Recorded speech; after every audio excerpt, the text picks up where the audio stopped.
अस्सलाम वालेकुम जी। ਕੀ ਹਾਲ ਹੈ ਮੇਰੇ ਭੈਣ ਭਰਾਓ, ਠੀਕ ਠਾਕ ਹੋ? ਬਹੁਤ ਸ਼ੁਕਰੀਆ ਤੁਹਾਡਾ, ਤੁਸੀਂ ਮੇਰੇ ਵਲੌਗ ਨੂੰ ਦੇਖਣ ਲਈ ਆਏ ਹੋ ਤੇ ਮੈਨੂੰ ਸਪੋਰਟ ਕਰਦੇ ਪਏ ਹੋ। ਤੁਹਾਡਾ ਮੈਂ ਬਹੁਤ ਸ਼ੁਕਰਗੁਜ਼ਾਰ ਹਾਂ। ਔਰ ਬਾਕੀ ਜਿਹੜੇ ਕੁਝ ਮੇਰੇ ਭੈਣਾਂ ਭਰਾ ਮੈਨੂੰ ਕਮੈਂਟਸ ਦੇ ਵਿੱਚ ਲਿਖਦੇ ਵੀ ਨੇ ਔਰ ਇਨਬਾਕਸ ਵੀ ਕਰਦੇ ਨੇ ਮੈਨੂੰ ਇੰਸਟਾਗ੍ਰਾਮ ਤੇ ਟਿਕਟੋਕ ਦੇ ਉੱਤੇ ਕਿ ਅਸੀਂ YouTube ਦੇ ਉੱਤੇ ਬੜੇ ਸਟਰਗਲ ਕਰ ਰਹੇ ਹਾਂ, ਬੜੀ ਮਿਹਨਤ ਕਰ ਰਹੇ ਹਾਂ। ਕੁਕਿੰਗ ਦੇ ਚੈਨਲ ਜਾਂ ਸ਼ਾਪਿੰਗ ਜਿਹੜੀ ਯਾਨੀ ਕੋਈ ਚੀਜ਼ਾਂ ਘਰ ਬਣਾ ਕੇ ਕੁਝ ਭੈਣਾਂ ਮਿਹਨਤ ਕਰਦੀਆਂ ਨੇ ਕਿ ਚਲੋ ਅਸੀਂ ਘਰ ਬਹਿ ਕੇ ਪੈਸੇ ਕਮਾ ਲਈਏ। ਉਹਨਾਂ ਨੂੰ ਇਹ ਸ਼ਿਕਵਾ ਗਿਲਾ ਹੁੰਦਾ ਹੈ ਕਿ ਸਾਡੇ ਰਿਸ਼ਤੇਦਾਰ ਹੀ ਸਾਨੂੰ ਸਪੋਰਟ ਨਹੀਂ। ਜ਼ਾਹਿਰ ਹੈ ਜਦੋਂ ਇਨਸਾਨ ਕਿਸੇ ਵੀ ਫੀਲਡ ਲਈ ਜਾਂਦਾ ਉਹਨੂੰ ਸਭ ਤੋਂ ਪਹਿਲੇ ਆਪਣੀ ਫੈਮਿਲੀ ਦੀ ਜ਼ਰੂਰਤ ਹੁੰਦੀ ਹੈ। ਫੈਮਿਲੀ ਅਗਰ ਤੁਹਾਡੀ ਸਪੋਰਟ ਕਰੇ ਤਾਂ ਤੁਸੀਂ ਅੱਗੇ ਵੱਧ ਸਕਦੇ ਹੋ। ਤੇ ਆਪਣੇ ਰਿਸ਼ਤੇਦਾਰ ਹੀ ਜਿਹੜੇ ਨੇ ਉਹਨਾਂ ਨੂੰ ਵਿਚਾਰੇ ਆਪਣੇ ਚੈਨਲ ਦੀਆਂ ਵੀਡੀਓ ਭੇਜਦੇ ਰਹਿੰਦੇ ਨੇ, ਲੇਕਿਨ ਉਹ ਕਲਿੱਕ ਕਰਕੇ ਲਾਈਕ ਕਰ ਦਿੰਦੇ ਨੇ, ਵਾਚ ਟਾਈਮ ਹੀ ਨਹੀਂ ਦਿੰਦੇ। ਜਦੋਂ ਕਿਸੇ ਵੀਡੀਓ ਨੂੰ ਵਾਚ ਟਾਈਮ ਨਾ ਦੇਵੋ ਉਹ ਅੱਗੇ ਜਾਂਦੀ ਹੀ ਨਹੀਂ ਗੀ। ਤੇ ਕੋਸ਼ਿਸ਼ ਕਰੋ ਮੇਰੇ ਭੈਣ ਭਰਾਓ ਕਿ ਤੁਹਾਡਾ ਅਗਰ ਕੋਈ ਰਿਸ਼ਤੇਦਾਰ, ਕੋਈ ਫੈਮਿਲੀ ਮੈਂਬਰ ਅਗਰ ਵਿਚਾਰਾ ਮਿਹਨਤ ਕਰ ਰਿਹਾ YouTube ਤੇ ਕੋਸ਼ਿਸ਼ ਕਰ ਰਿਹਾ ਹੋਵੇ ਤੇ ਉਹਨੂੰ ਸਪੋਰਟ ਕਰੋ। ਇਹਦਾ ਅਜਰ ਤੁਹਾਨੂੰ ਅੱਲਾ ਦੇਗਾ। ਕਿਸੇ ਦੀ ਭਲਾਈ ਸੋਚੋਗੇ। ਨਹੀਂ ਕਰਦੇ ਲੋਕ, ਬਸ ਉਹ ਦੇਖਦੇ ਨੇ ਰਿਸ਼ਤੇਦਾਰ, ਉਹ ਕਹਿੰਦੇ ਨੇ ਇਹਨੂੰ ਬਸ ਹੁਣ ਆਸਾਨ ਕਰਤਾ ਸਬਸਕ੍ਰਾਈਬ ਕਰਕੇ ਤੇ ਵੀਡੀਓ ਕੋਈ ਨਹੀਂ ਪੂਰੀ ਵੇਖਦਾ। ਯਾਰ ਇਹੀ ਤਾਂ ਮਸਲਾ ਬਣਦਾ ਨਾ। ਇੱਕ 5-10 ਮਿੰਟ ਦਾ ਵਲੌਗ ਹੁੰਦਾ ਵੇ, ਕਿੰਨੀ ਦੇਰ ਦਾ ਲਗਾ ਕੇ ਸਾਈਡ ਤੇ ਰੱਖ ਦੋ, ਨਾਲ ਆਪਣਾ ਕੰਮ ਕਰਦੇ ਰਹੋ। ਜਿਵੇਂ ਵੇਖੋ ਖਤਮ ਹੋਇਆ ਨਾਈਸ ਲਿਖ ਕੇ ਅੱਗੇ ਕਰ। ਬਸ ਪਤਾ ਨਹੀਂ ਉਹ ਹੁਣ ਜਿਸ ਤਰ੍ਹਾਂ ਉਹ ਵਿਚਾਰੀ ਕਹਿ ਰਹੀ ਸੀ ਕਿ ਸ਼ਾਇਦ ਲੋਕ ਇਸ ਤੋਂ ਨਹੀਂ ਕਰਦੇ ਕਿ ਕਿਧਰੇ ਅੱਗੇ ਨਾ ਵੱਧ ਜਾਵੇ, ਇਹਦੇ ਕੋਲ ਪੈਸਾ ਆ ਜਾਏਗਾ YouTube ਦੇ ਉੱਤੇ। ਜਿਵੇਂ ਬਹੁਤ ਸਾਰੇ ਲੋਕ ਸ਼ੌਕੀਆਂ ਵੀ ਮਾਰਦੇ ਪਏ ਨੇ ਆਪਣੀਆਂ ਗੱਡੀਆਂ ਬੜੀਆਂ ਬੜੀਆਂ ਮਹਿੰਗੀਆਂ, ਵਲੀਮਾ 1-1 ਕਰੋੜ ਰੁਪਏ ਦਾ। ਅੱਲਾਹ ਤਾਲਾ ਨੇ ਮਨਾ ਫਰਮਾਇਆ। ਹੁਣ ਚਲੋ ਤੁਸੀਂ YouTube ਤੋਂ ਇੰਨੇ ਕਮਾਉਂਦੇ ਪਏ ਹੋ, ਲੇਕਿਨ ਉਹਨੂੰ ਸ਼ੋਅ ਆਫ ਕਰਨਾ ਲਾਜ਼ਮ ਤੇ ਨਹੀਂ ਹੁੰਦਾ ਨਾ। ਸਖਤੀ ਨਾਲ ਮਨਾ ਫਰਮਾਇਆ ਹੈ। ਉਸ ਚੀਜ਼ ਨੂੰ ਸ਼ੋਅ ਆਫ ਕਰੋ ਕਿ ਜਿੱਥੋਂ ਅੱਛੀ ਲੋਕਾਂ ਨੂੰ ਕੋਈ ਤਰਗੀਬ ਮਿਲੇ, ਯਾਨੀ ਲੋਕਾਂ ਨੂੰ ਰੋਟੀ ਖਵਾਓ ਗਰੀਬਾਂ ਨੂੰ ਜਾਂ ਇਸ ਤਰ੍ਹਾਂ ਦੇ। ਕਿਸੇ ਦੀ ਮਦਦ ਕਰੋ। ਯੂਟਿਊਬਰ ਕਰੋੜਾਂ ਰੁਪਏ ਵਹਾਉਂਦੇ ਪਏ ਨਾ ਕਿ ਨਵੀਂ ਗੱਡੀ ਲਈ 2 ਕਰੋੜ ਦੀ ਜੀ, ਆ ਘਰ ਲਿਆ ਮੈਂ 3 ਕਰੋੜ ਦਾ ਜੀ, ਇਹ ਮੈਂ ਵਲੀਮਾ ਕਰਨ ਲੱਗਾ ਆਪਣਾ 1 ਕਰੋੜ ਰੁਪਏ ਦਾ। ਸ਼ੋਅ ਆਫ ਹੈ।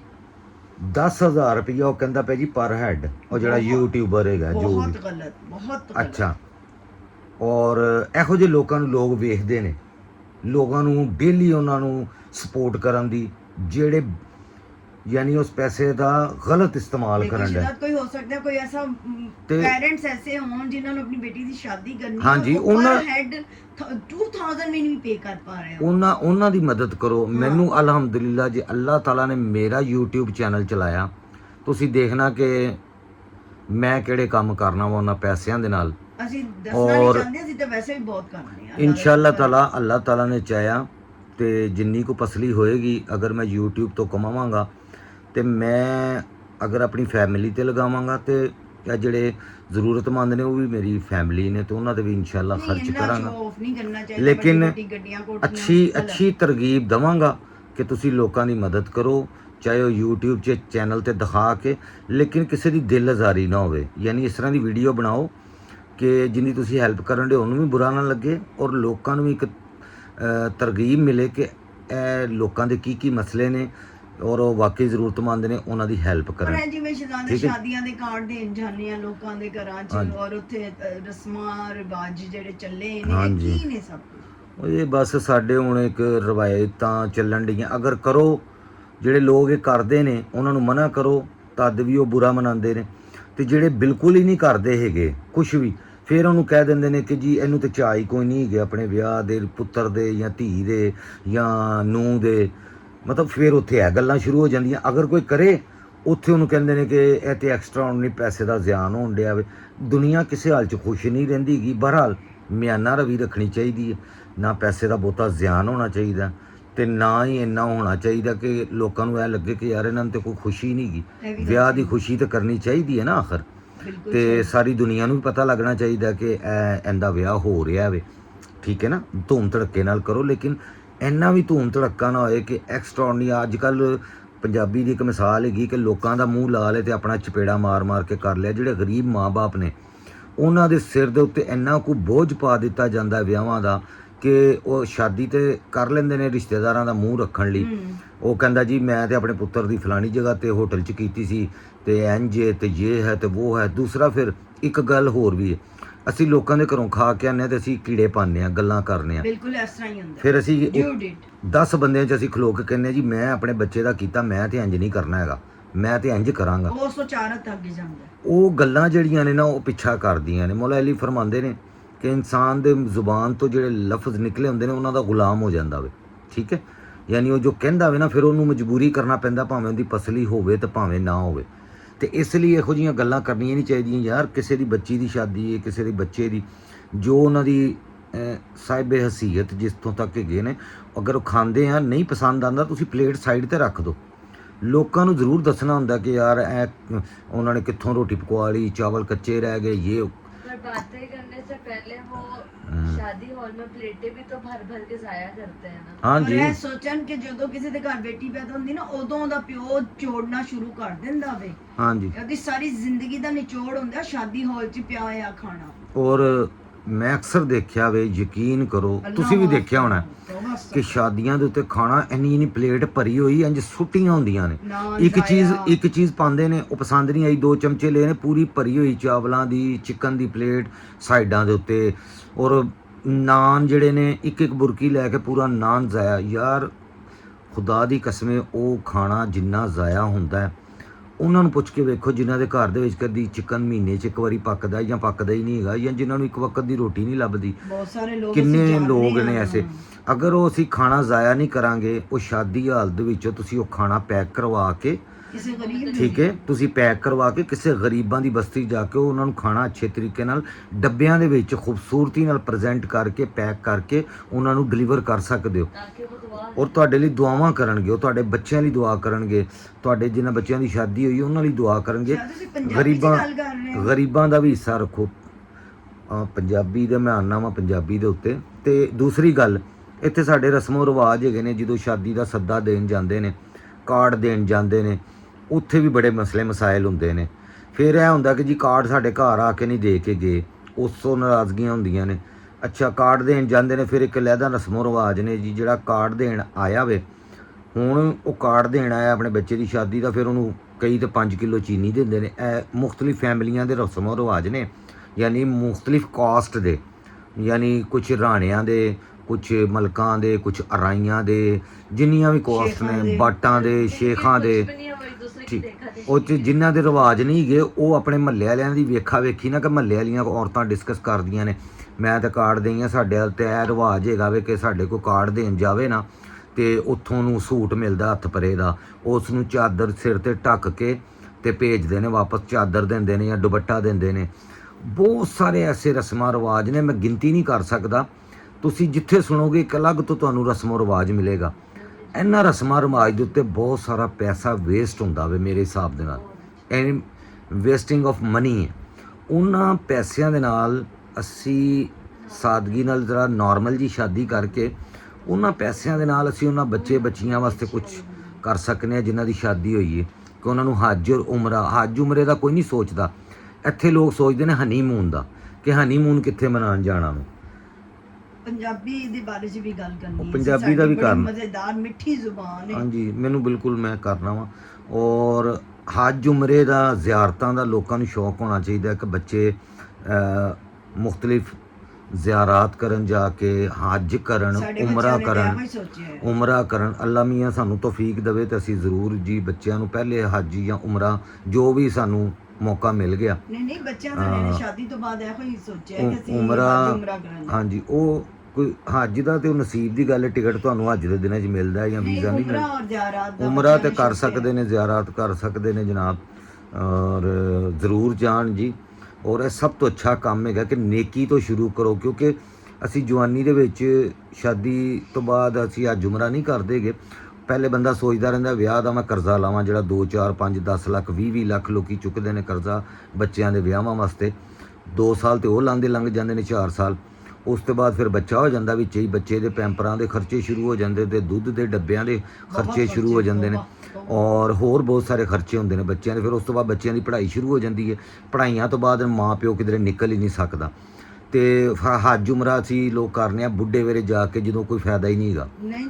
ਜਦੋਂ ਜਵਾਨੀ ਦੇ ਵਿੱਚ ਤੁਸੀਂ ਹੱਜ ਉਮਰਾ ਕਰ ਲੈਂਦੇ ਹੋ, ਉਹਦਾ ਇੱਕ ਤਾਂ ਇਹ ਫਾਇਦਾ ਹੁੰਦਾ ਕਿ ਇਨਸਾਨ ਜਦੋਂ ਇਬਾਦਤ ਜਵਾਨੀ ਇੱਕ ਜਵਾਨੀ ਦੇ ਵਿੱਚ ਇਬਾਦਤ ਦੀ ਅਫਜ਼ਲੀਅਤ ਹੈਗੀ ਹੈ। ਬਿਲਕੁਲ ਔਰ ਦੂਸਰਾ ਤੁਹਾਨੂੰ ਇਹ ਗੋਡਿਆਂ ਦੀ ਹੁਣ ਮੈਨੂੰ ਪੀੜਾਂ ਹੈਗੀਆਂ ਨੇ ਜਾਂ ਮੇਰੀ ਲੱਤ ਮਸਲਾ ਕਰਦੀ ਪਈ, ਮੈਂ ਸੋਚਣਾ ਮੈਂ ਕਿਵੇਂ ਜਾਵਾਂਗਾ ਹੱਜ ਉਮਰਾ ਕਰਨ ਜਾਂ ਜ਼ਿਆਰਤ ਕਰਨ ਲਈ, ਠੀਕ ਹੈ।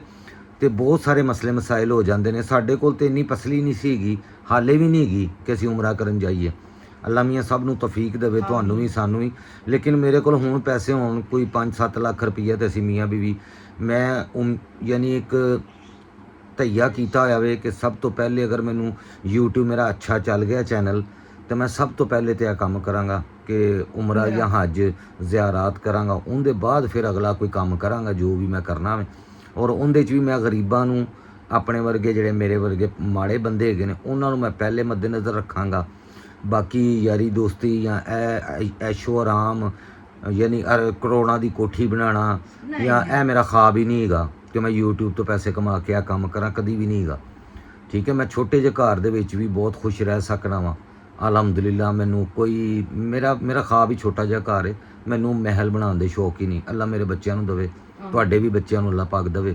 ਲੇਕਿਨ ਮੈਨੂੰ ਪਤਾ ਨਹੀਂ ਕਿਉਂ ਇੱਕ ਛੋਟਾ ਘਰ ਅੱਛਾ ਲੱਗਦਾ ਵੀ ਜਿੱਥੇ ਇਨਸਾਨ ਇੱਕ ਦੂਜੇ ਨੂੰ ਲੱਭ ਸਕੇ, ਕਿਉਂਕਿ ਮੋਬਾਈਲਾਂ ਦੇ ਵਿੱਚ ਅਸੀਂ ਇਹੋ ਜਿਹੇ ਵੜਿਆ ਸੀ ਤੇ ਕਮਰੇ 'ਚ ਰਹਿ ਕੇ ਇਕੱਠੇ ਇੱਕ ਦੂਜੇ ਦੇ ਕੋਲ ਨਹੀਂ ਹੁੰਦੇ। ਤੇ ਜਦੋਂ ਵੱਡੇ ਘਰ ਹੋਣਗੇ ਤੇ ਅਸੀਂ ਤੇ ਬਿਲਕੁਲ ਇੱਕ ਦੂਜੇ ਨੂੰ ਹਫਤਾ ਨਹੀਂ ਲੱਭਣਾ ਹੈਗਾ। ਇਸ ਤਰ੍ਹਾਂ ਹੀ ਤੇ ਅਸੀਂ ਹੁਣ ਇੱਕ ਕਮਰੇ 'ਚ ਹੁੰਦੇ ਹਾਂ ਸਾਰੀ ਫੈਮਿਲੀ, ਮੇਰੇ ਬੱਚੇ ਵੀ, ਔਰ ਇੱਕ ਹੀ ਕਮਰਾ ਸਾਡੇ ਕੋਲ।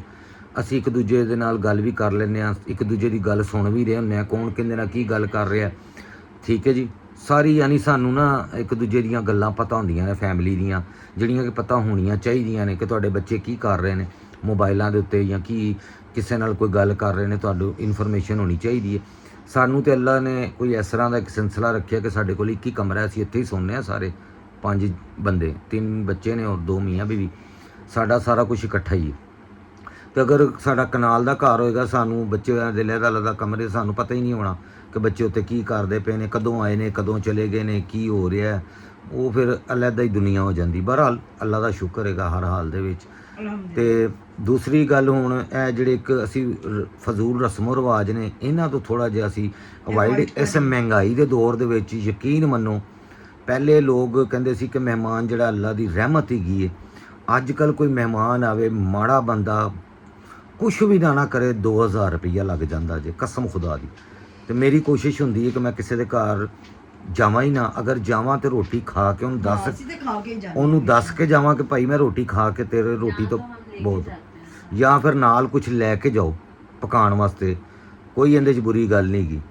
ਔਰ ਅਗਲੇ ਨੂੰ ਇਸ ਤਰੀਕੇ ਨਾਲ ਦਵੋ ਕਿ ਉਹ ਮਾਈਂਡ ਨਾ ਕਰੇ ਕਿ ਯਾਰ ਇਸ ਬੰਦੇ ਨੇ ਮੈਨੂੰ ਇਸ ਕਾਬਲ ਸਮਝ ਲਿਆ ਕਿ ਮੈਂ ਇਹਨੂੰ ਰੋਟੀ ਵੀ ਨਹੀਂ ਖਵਾਉਣ ਜੋਗਾ ਹੈਗਾ। ਅਕਸਰ ਬਣਾ ਕੇ ਨਹੀਂ ਲੈ ਜਾਂਦੇ ਕਿ ਚਲੋ ਵੀ ਮਿਲ ਕੇ ਹਾਂਜੀ, ਖੁਦ ਘਰੋਂ ਬਣਾ ਕੇ ਲੈ ਜਾਓ। ਉਹਨੂੰ ਕਹੋ ਜੀ ਅਸੀਂ ਤੁਹਾਨੂੰ ਵੀ ਚਖਾਣ ਆਏ ਹਾਂ ਕਿ ਅਸੀਂ ਇਹ ਬਣਾਇਆ ਹੋਵੇ, ਦੱਸੋ ਕੈਸਾ ਹੋਵੇ, ਅਗਲੇ ਨੂੰ ਫੀਲ ਵੀ ਨਾ ਹੋਵੇ। ਆਪਣੀ ਜ਼ਿੰਦਗੀ ਨੂੰ ਇਸ ਤਰ੍ਹਾਂ ਦਾ ਕਰੋ ਕਿ ਤੁਹਾਡੇ ਕੋਲੋਂ ਕਿਸੇ ਨੂੰ ਕੋਈ ਤਕਲੀਫ ਨਾ ਹੋਵੇ। ਤੇ ਬਾਕੀ ਰਹੀ ਇੱਕ ਗੱਲ ਹੋਰ ਤੁਹਾਡੇ ਨਾਲ ਕਰਨੀ ਹੈ, ਮੈਂ ਪੰਜਾਬੀ 'ਚ ਬਣਾਉਣਾ ਵਲੋਗ ਮੇਰੀਆਂ, ਅਗਰ ਇੰਸਟਾਗ੍ਰਾਮ ਜਾਂ ਟਿਕਟੋਕ ਤੇ ਤੁਸੀਂ ਵੀਡੀਓਜ਼ ਵੇਖਦੇ ਹੋ ਪੀਨੋ ਕੈਂਚੀ ਵਾਲੀਆਂ, ਬਹੁਤ ਸਾਰੇ ਲੋਕ ਮੈਨੂੰ ਪੀਨੋ ਕੈਂਚੀ ਤੋਂ ਹੀ ਜਾਣਦੇ ਨੇ। ਮੈਂ ਦੁਪੱਟਾ ਨਹੀਂ ਲੈਂਦਾ, ਦੁਪੱਟੇ ਦੇ ਬਗੈਰ ਲੋਕ ਮੈਨੂੰ ਪਹਿਚਾਣਦੇ ਨਹੀਂ YouTube ਦੇ ਉੱਤੇ, ਇਸ ਲਈ ਮੈਨੂੰ ਫਾਲੋ ਨਹੀਂ ਕਰਦੇ ਜਾਂ ਸਬਸਕ੍ਰਾਈਬ ਨਹੀਂ ਕਰਦੇ। ਉਹ ਕਹਿੰਦੇ ਨੇ ਬੰਦਾ ਪਤਾ ਨਹੀਂ ਕੌਣ ਹੈ। ਮੈਂ ਉਹੋ ਹੀ ਹਾਂ ਜਿਹੜਾ ਇੰਸਟਾਗ੍ਰਾਮ ਤੇ ਜਿੰਨੀਆਂ ਮਿਲੀਅਨਸ ਦੇ ਵਿੱਚ ਲੋਕ ਵੀਡੀਓ ਵੇਖਦੇ ਨੇ, ਟਿਕਟੋਕ ਦੇ ਉੱਤੇ ਹਜ਼ਾਰਾਂ ਲੋਕ ਮੇਰੀ ਕਾਪੀ ਕਰਦੇ ਨੇ। ਇੰਡੀਆ, ਪਾਕਿਸਤਾਨ, ਬਹੁਤ ਜ਼ਿਆਦਾ ਮੈਨੂੰ ਲੋਕ ਸਪੋਰਟ ਕਰਦੇ ਪਏ ਨੇ ਇੰਸਟਾਗ੍ਰਾਮ ਤੇ ਟਿਕਟੋਕ ਦੇ ਉੱਤੇ, ਤੇ ਉੱਥੇ ਤੇ ਮੈਨੂੰ ਕਰਦੇ ਪਏ ਨੇ। ਲੇਕਿਨ ਮੇਰਾ YouTube ਨਹੀਂ ਚੱਲ ਰਿਹਾ। ਔਰ ਕੁਝ ਭੈਣਾਂ ਨੇ ਮੈਨੂੰ ਕਿਹਾ ਸੀ ਕਿ ਸਾਡੇ ਰਿਸ਼ਤੇਦਾਰ ਵੀ ਸਾਨੂੰ ਸਪੋਰਟ ਨਹੀਂ ਕਰਦੇ, ਉਹਨਾਂ ਨੂੰ ਵੀ ਸਪੋਰਟ ਕਰੋ, ਭੈਣ ਭਰਾਵਾਂ ਨੂੰ, ਆਪਣੇ ਰਿਸ਼ਤੇਦਾਰਾਂ ਨੂੰ ਪਹਿਲੇ। ਅਗਰ ਉਹ ਫੇਮਸ ਹੋਣਗੇ, ਜਿਵੇਂ ਹੁਣ ਤੁਸੀਂ ਦੇਖਿਆ ਕਿ ਕਈ ਫੈਮਲੀਆਂ ਜਿਹੜੀਆਂ ਨੇ ਫਲਾਣੀ ਫੈਮਿਲੀ ਉਹ ਆਪਣੇ ਡਰਾਈਵਰਾਂ ਨੌਕਰਾਂ ਨੂੰ ਵੀ ਫੇਮਸ ਕਰਦੇ ਪਏ ਨੇ YouTube ਦੇ ਉੱਤੇ, ਆਪਣੇ ਭੈਣਾਂ ਨੂੰ, ਆਪਣੇ ਭਣਵਈਆਂ ਨੂੰ, ਆਪਣੇ ਰਿਸ਼ਤੇਦਾਰਾਂ ਨੂੰ, ਸਭ ਨੂੰ ਸਪੋਰਟ ਕਰਦੇ ਭੇਗੇ ਨੇ, ਠੀਕ ਹੈ ਜੀ। ਤੇ ਹੋ ਸਕਦਾ ਕਿ ਤੁਸੀਂ ਉਹਨਾਂ ਨੂੰ ਸਪੋਰਟ ਕਰੋਗੇ, ਕੱਲ੍ਹ ਨੂੰ ਉਹ ਫੇਮਸ ਹੋ ਜਾਣ ਤੇ ਉਹ ਤੁਹਾਨੂੰ ਵੀ ਜ਼ਰੂਰ ਸਪੋਰਟ ਕਰਨਗੇ। ਅਗਰ ਇਨਸਾਨ ਦੇ ਬੱਚੇ ਹੋਣਗੇ ਕਿ ਨੇਕੀ ਦਾ ਬਦਲਾ ਨੇਕੀ ਨਾਲ ਦੇਣਾ ਚਾਹੀਦਾ। ਤੇ ਬਹੁਤ ਸ਼ੁਕਰੀਆ, ਵਲੌਗ ਲੰਬਾ ਹੋ ਰਿਹਾ ਤੇ ਪੰਜਾਬੀ ਦੇ ਵਿੱਚ ਮੈਂ ਵੀਡੀਓਜ਼ ਬਣਾਉਣਾ ਵਾਂ, ਲੋਕ ਮੈਨੂੰ ਸਪੋਰਟ ਨਹੀਂ ਕਰਦੇ ਭੇਗੇ ਪੰਜਾਬੀ ਨੂੰ। ਜਿੰਨੇ ਵੀ ਪਿੰਡਾਂ ਥਾਵਾਂ ਦੇ ਵਿੱਚ ਕੱਚੇ ਚੁੱਲ੍ਹਿਆਂ ਅੱਗੇ ਵੀ ਬੈਠੀਆਂ ਨੇ, ਉਹ ਵੀ ਉਰਦੂ ਬੋਲਣ ਡੀਆਂ ਨੇ ਤੇ ਉਹਨਾਂ ਨੂੰ ਲੋਕੀ ਸਪੋਰਟ ਕਰਦੇ ਪਏ ਨੇ। ਜਾਂ ਤੇ ਸਾਨੂੰ ਪੰਜਾਬੀ ਜ਼ੁਬਾਨ ਚੰਗੀ ਨਹੀਂ ਲੱਗਦੀ ਹੈਗੀ ਜਾਂ ਅਸੀਂ ਸ਼ਰਮਿੰਦਾ ਹੁੰਦੇ ਹਾਂ। ਪੰਜਾਬੀ ਜ਼ੁਬਾਨ ਤੋਂ ਲੋਕੀ ਅਵਾਇਡ ਕਰਦੇ ਨੇ। ਅੱਜ ਕੱਲ੍ਹ ਜਿੰਨੇ ਪੰਜਾਬੀ ਬੋਲਣ ਵਾਲੇ ਬੰਦੇ ਨੇ, ਉਹ ਉਹਨਾਂ ਦੇ ਘਰਾਂ ਦੇ ਵਿੱਚ ਤੁਸੀਂ ਦੇਖੋਗੇ ਤੇ ਪੰਜਾਬੀ ਬੋਲੀ ਨਹੀਂ ਜਾ ਰਹੀ। ਠੀਕ ਹੈ, ਹਾਲਾਂਕਿ ਪੰਜਾਬੀ ਫੈਮਲੀਜ਼ ਨੇ ਸਾਰੀਆਂ, ਲੇਕਿਨ ਮੈਨੂੰ ਹੈਰਤ ਹੈਗੀ ਹੈ ਕਿ ਪੰਜਾਬੀ ਖਤਮ ਹੁੰਦੀ ਜਾ ਰਹੀ ਹੈ। ਸਕੂਲਾਂ ਦੇ ਵਿੱਚ ਚਲੇ ਜਾਓ, ਕਾਲਜਾਂ 'ਚ ਚਲੇ ਜਾਓ, ਦਫ਼ਤਰਾਂ 'ਚ ਚਲੇ ਜਾਓ, ਜਿੱਥੇ ਤੁਸੀਂ ਜਾ ਕੇ ਪੰਜਾਬੀ ਬੋਲੋਗੇ ਨਾ, ਤੁਹਾਨੂੰ ਇਸ ਤਰ੍ਹਾਂ ਲੋਕ ਹੈਰਾਨਗੀ ਦੇ ਨਾਲ ਦੇਖਣਗੇ। ਔਰ ਮੈਂ ਉਹਨਾਂ ਲੋਕਾਂ ਨੂੰ ਦੇਖਣਾ ਹੈਰਾਨਗੀ ਦੇ ਨਾਲ ਕਿ ਕਿਉਂ ਦੇਖ ਰਹੇ ਨੇ ਇਸ ਤਰ੍ਹਾਂ ਹੈਰਾਨਗੀ ਦੇ ਨਾਲ। ਮੈਂ ਪੰਜਾਬੀ ਬੋਲੀ ਹੈ, ਮੈਂ ਕਿਹੜਾ ਕੋਈ ਇੱਥੇ ਕੋਈ ਅਨੋਖੀ ਗੱਲ ਕਰ ਦਿੱਤੀ ਹੈ। ਬਿਲਕੁਲ ਸਹੀ। ਇੰਨਾ ਬੁਰਾ ਸਮਝਿਆ ਜਾ ਰਿਹਾ। ਤੁਸੀਂ ਕਿਸੇ ਬੈਂਕ 'ਚ ਚਲੇ ਜਾਓ, ਕਿਸੇ ਦਫ਼ਤਰ 'ਚ ਚਲੇ ਜਾਓ, ਕਿਸੇ ਜਗ੍ਹਾ 'ਤੇ ਚਲੇ ਜਾਓ, ਤੁਸੀਂ ਉੱਥੇ ਜਾ ਕੇ ਪੰਜਾਬੀ ਬੋਲੋਗੇ ਤਾਂ ਉਹ ਤੁਹਾਨੂੰ ਇਹ ਸਮਝਣਗੇ ਅਨਐਜੂਕੇਟਿਡ ਹੈ। ਪਹਿਲੀ ਗੱਲ ਤਾਂ ਇਹ ਉਹਦੇ ਵੱਲ ਤਵੱਜੋ ਹੀ ਨਹੀਂ ਕਰਨਗੇ, ਉਹ ਬੈਂਕਾਂ ਵਾਲੇ ਜਾਂ ਦੂਸਰੇ ਤੀਸਰੇ ਉਹਨੂੰ ਜਾਹਿਲ ਸਮਝਣਗੇ। ਅਤੇ ਇਹਦਾ ਪੰਜਾਬੀ ਜ਼ੁਬਾਨ ਦਾ ਜਹਿਲੀਅਤ ਦੇ ਨਾਲ ਕੋਈ ਤਾਲੁਕ ਨਹੀਂ। ਪੰਜਾਬੀ ਜ਼ੁਬਾਨ ਬੜੇ ਬੜੇ ਪੜ੍ਹੇ ਲਿਖੇ ਲੋਕ ਬੋਲਦੇ ਨੇ, ਪੰਜਾਬੀ ਬੜੇ ਬੜੇ ਵੱਡੇ ਸ਼ਾਇਰ ਹੋਏ ਨੇ, ਬੜੇ ਬੜੇ ਵੱਡੀਆਂ ਉੱਚੀਆਂ ਪੋਸਟਾਂ ਵਾਲੇ ਲੋਕ ਹੋਏ ਨੇ ਜਿਨ੍ਹਾਂ ਨੂੰ ਮੈਂ ਪੰਜਾਬੀ ਬੋਲਦੇ ਵੇਖਿਆ। ਅਤੇ ਇਹਦੇ 'ਚ ਕੋਈ ਐਸੀ ਗੱਲ ਨਹੀਂ। ਔਰ ਪੰਜਾਬੀ ਮੇਰੇ ਜਿਹੜੇ ਭੈਣਾਂ ਭਰਾਓ, ਮੈਨੂੰ ਤੁਹਾਡੇ ਤੋਂ ਇੱਕ ਉਮੀਦ ਹੈਗੀ ਹੈ ਕਿ ਸ਼ਾਇਦ ਤੁਸੀਂ ਮੇਰੀ ਪੰਜਾਬੀ ਨੂੰ ਸਪੋਰਟ ਕਰੋ, ਕਿਉਂਕਿ ਇੰਡੀਆ ਪੰਜਾਬ ਤੋਂ ਬਹੁਤ ਸਾਰੇ ਲੋਕ ਮੇਰੇ ਕਮੈਂਟਸ ਕਰਦੇ ਨੇ ਇੰਸਟਾਗ੍ਰਾਮ ਦੇ ਉੱਤੇ ਕਿ ਤੁਹਾਡੀ ਪੰਜਾਬੀ ਬਹੁਤ ਅੱਛੀ ਹੈ, ਅਸੀਂ ਤੁਹਾਡੀ ਪੰਜਾਬੀ ਨੂੰ ਬੜਾ ਇੰਜੋਏ ਕਰਨੇ ਆ, ਤੁਹਾਡੀ ਪੰਜਾਬੀ ਸੁਣ ਕੇ ਸਾਨੂੰ ਬੜਾ ਮਜ਼ਾ ਆਉਂਦਾ ਵੇ। ਅਤੇ ਪੰਜਾਬੀ ਜਿੰਨੇ ਬੋਲਣ ਸਮਝਣ ਵਾਲੇ ਲੋਕ ਹੋ, ਪਲੀਜ਼ ਮੇਰੇ ਚੈਨਲ ਨੂੰ ਸਬਸਕ੍ਰਾਈਬ ਕਰੋ ਔਰ ਲੋਕਾਂ ਨੂੰ ਦੱਸੋ ਕਿ ਪੰਜਾਬੀ ਜਿਹੜੇ ਨੇ ਉਹ ਪੰਜਾਬੀ ਜ਼ੁਬਾਨ ਨੂੰ ਪ੍ਰਮੋਟ ਕਰਦੇ ਨੇ, ਨਾ ਕਿ ਤੁਸੀਂ ਇਸ ਲੈਵਲ 'ਤੇ ਮੈਨੂੰ ਲੈ ਆਓ ਕਿ ਮੈਂ ਵੀ ਉਰਦੂ ਦੇ ਵਿੱਚ ਵਲੋਗ ਬਣਾਵਾਂ। ਅਤੇ ਮੈਂ ਕਿਉਂਕਿ ਮੈਨੂੰ 4 ਸਾਲ ਹੋ ਗਏ ਨੇ, ਮੈਂ ਕਦੀ ਵੀ, ਮੈਨੂੰ ਬਹੁਤ ਸਾਰੇ ਭੈਣਾਂ ਕਹਿੰਦੀਆਂ ਸਾਨੂੰ ਪੰਜਾਬੀ ਸਮਝ 'ਚ ਨਹੀਂ ਆਉਂਦੀ, ਤੁਸੀਂ ਉਰਦੂ ਦੇ ਵਿੱਚ ਆਪਣੀਆਂ ਫਨੀ ਵੀਡੀਓ ਬਣਾਇਆ ਕਰੋ। ਮੈਂ ਉਹਨਾਂ ਦੀ ਖਾਤਰ 2 4 5 10 ਵੀਡੀਓਜ਼ ਬਣਾਈਆਂ ਨੇ ਉਰਦੂ ਦੇ ਵਿੱਚ, ਕਿਉਂਕਿ ਉਰਦੂ ਦੇ ਵਿੱਚ ਮੇਰੇ ਕੋਲ ਕਾਮੇਡੀ ਕਰਨਾ ਥੋੜ੍ਹਾ ਮੁਸ਼ਕਲ ਹੁੰਦਾ ਹੈ ਬਨਿਸਬਤ ਪੰਜਾਬੀ ਦੇ, ਕਿਉਂਕਿ ਪੰਜਾਬੀ ਮੇਰੀ ਮਾਦਰੀ ਜ਼ੁਬਾਨ ਹੈ, ਮੇਰੀ ਮਾਂ ਦੀ ਜ਼ੁਬਾਨ ਹੈ, ਮਾਂ ਬੋਲੀ ਹੈ, ਸਾਡੀ ਜ਼ਮੀਨ ਦੀ, ਇਸ ਧਰਤੀ ਦੀ ਜ਼ੁਬਾਨ ਹੈਗੀ ਹੈ, ਪੰਜਾਬ ਦੀ ਜ਼ੁਬਾਨ ਹੈਗੀ ਹੈ, ਇਹ ਮੇਰੇ ਲਈ ਈਜ਼ੀ ਹੈ। ਅਤੇ ਪੰਜਾਬੀ ਦੀ ਕਾਮੇਡੀ ਨੂੰ ਲੋਕ ਪੂਰੀ ਦੁਨੀਆ ਦੇ ਵਿੱਚ ਇੰਜੋਏ ਕਰਦੇ ਨੇ। ਅਸੀਂ ਪੰਜਾਬੀ ਇੰਡੀਆ ਦੀ ਜਿਹੜੀਆਂ ਫਿਲਮਾਂ ਹੁੰਦੀਆਂ ਨੇ ਅਸੀਂ ਉਹਨਾਂ ਨੂੰ ਇੰਜੋਏ ਕਰਨੇ ਆ। ਇੰਡੀਆ ਪੰਜਾਬ ਦੇ ਜਿਹੜੇ ਲੋਕ ਨੇ ਉਹ ਸਾਡੀ ਇੱਥੋਂ ਦੀ ਪੰਜਾਬੀ ਨੂੰ ਇੰਜੋਏ ਕਰਦੇ ਨੇ, ਸਾਡੇ ਕਾਮੇਡੀਅਨਸ ਨੂੰ ਬੜੇ ਪਸੰਦ ਕਰਦੇ ਨੇ। ਔਰ ਮਤਲਬ ਜਿੱਥੇ ਵੀ ਪੰਜਾਬੀ ਬੋਲੀ ਜਾਂ ਸਮਝੀ ਜਾਂਦੀ, ਸਾਡੇ ਉਰਦੂ ਸਪੀਕਿੰਗ ਭੈਣਾਂ ਭਰਾ ਉਹਨਾਂ ਨੂੰ ਪੰਜਾਬੀ ਨਹੀਂ ਵੀ ਸਮਝ ਆਉਂਦੀ, ਉਹ ਵੀ ਪੰਜਾਬੀ ਕਾਮੇਡੀ ਨੂੰ ਕਮ ਅਜ਼ ਕਮ ਇੰਜੋਏ ਕਰਦੇ ਨੇ। ਅਤੇ ਮੈਂ ਸਭ ਦੇ ਅੱਗੇ ਰਿਕੁਐਸਟ ਕਰਨਾ, ਪੰਜਾਬੀ ਬੋਲਣ ਵਾਲਿਆਂ ਨੇ ਪੰਜਾਬੀ ਨੂੰ ਸਪੋਰਟ ਕਰੋ, ਮੇਰੇ ਚੈਨਲ ਨੂੰ ਸਬਸਕ੍ਰਾਈਬ ਕਰੋ ਔਰ ਮੈਨੂੰ ਉਮੀਦ ਹੈ ਕਿ ਤੁਸੀਂ ਮੈਨੂੰ ਜ਼ਰੂਰ ਸਪੋਰਟ ਕਰੋਗੇ। Thank you. ਰੱਬ ਰਾਖਾ। ਅੱਲਾ ਹਾਫਿਜ਼। ਅੱਲਾਹ ਤਾਲਾ ਤੁਹਾਨੂੰ ਰਿਜ਼ਕ ਦੀ ਬਰਕਤ ਦੇਵੇ, ਸਾਰਿਆਂ ਨੂੰ ਸਿਹਤ ਤੰਦਰੁਸਤੀ, ਤੁਹਾਡੇ ਬੱਚਿਆਂ ਨੂੰ ਕਾਮਯਾਬੀਆਂ ਦੇਵੇ। ਤੁਹਾਡੇ ਲਈ ਹਰ ਵਕਤ ਮੈਂ ਦੁਆ ਗੋ ਰਹਿਣਾ, ਜਿੰਨੇ ਮੇਰੇ ਸਬਸਕ੍ਰਾਈਬਰ ਹੋ। ਅੱਲਾਹ ਪਾਕ ਤੁਹਾਨੂੰ ਖੁਸ਼ ਰੱਖੇ। ਅੱਲਾਹ ਹਾਫਿਜ਼।